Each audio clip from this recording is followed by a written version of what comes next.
Halo, selamat datang di Jurnal Yos, sebuah channel sederhana yang membahas seputar anime. Di video kali ini gue akan mengulas anime Gleipnir di episode kedua. Sepertinya banyak hal yang menarik yang bermunculan di episode kali ini. Tapi sebelum menonton, gue cuma mau ngingetin jika video ini mengandung spoiler. Sedikit rekap ke belakang, sebelumnya kita sudah menyaksikan bagaimana Shuichi bisa berubah tubuhnya menjadi monster maskot. Selain itu, dia pun bertemu dengan perempuan seksi yang bernama Claire, dan Claire sudah mengetahui jika Shuichi bisa berubah menjadi monster. Sedangkan di akhir episode muncullah sosok misterius yang mencoba merebut koin milik Claire hingga pertarungan pun terjadi. Bagaimana kelanjutan dari pertarungan itu? Berikut ulasannya.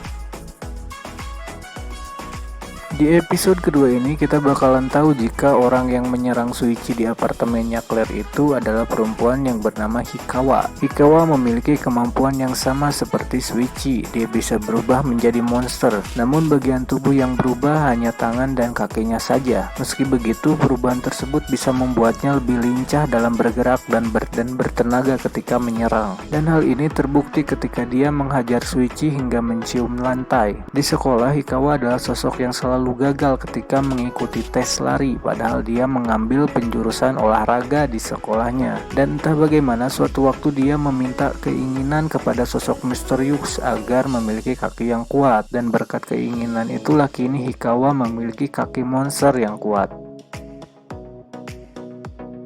Ketika diserang oleh Hikawa, Shuichi membawa Claire dari apartemennya agar tidak terjadi pertarungan. Namun ketika berada di sebuah gudang, Claire melihat sebuah resleting di punggung monsternya Shuichi. Entah apa yang dipikirkan oleh Claire, namun menurutnya dia ingin membuka resleting tersebut. Ketika dibuka, ternyata di dalamnya tidak ada tubuh Shuichi alias kosong. Yang ada hanya dinding daging saja. Claire pun mencoba untuk memasuki punggung Shuichi dan Shuichi pun mendapatkan sensasi penyatuan tubuh yang membuatnya kaku. Menurut gue ini terbilang aneh sih, seolah monster maskot Shuichi ini adalah benar-benar kostum maskot yang memiliki resleting. Dan Claire masuk untuk menggunakan kostum maskot tersebut, tapi mau bagaimanapun itu bukanlah kostum, hanya seolah-olah saja. Ketika memasuki tubuh Shuichi, Claire dan Shuichi bisa merasakan emosi yang dimiliki oleh masing-masing. Shuichi bisa merasakan kepedihan yang dimiliki Claire, begitupun sebaliknya. Dan yang paling hebat adalah Claire bisa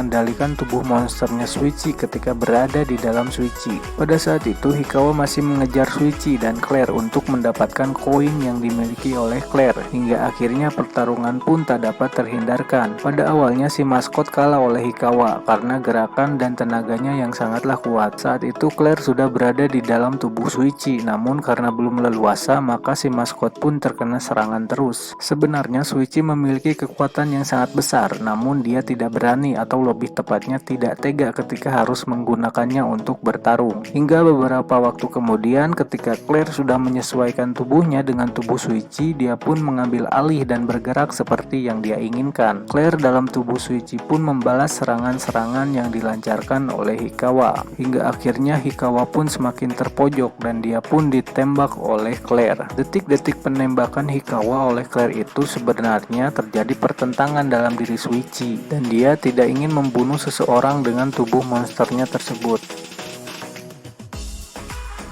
Sekilas kita dikasih tahu jika Hikawa diberi kekuatan monster itu oleh orang yang berada di dekat vending mesin. Sosok tersebut sedang mencari koin dengan simbol bintang miliknya, dan entah kenapa koin tersebut bisa hilang. Jika seseorang mengembalikan koin itu, maka sosok misterius akan memberikan sebuah kekuatan untuknya. Ya, mau bagaimanapun ini masihlah awal untuk mengetahui semua hal. Tapi jika ingin tahu lebih lanjut, kalian bisa baca manganya juga. Mungkin itu saja ulasan anime Gleipnir yang bisa gue sampaikan. Silahkan berpendapat, kritik, dan saran di kolom komentar. Nantikan video-video selanjutnya. Terima kasih dan salam Yos.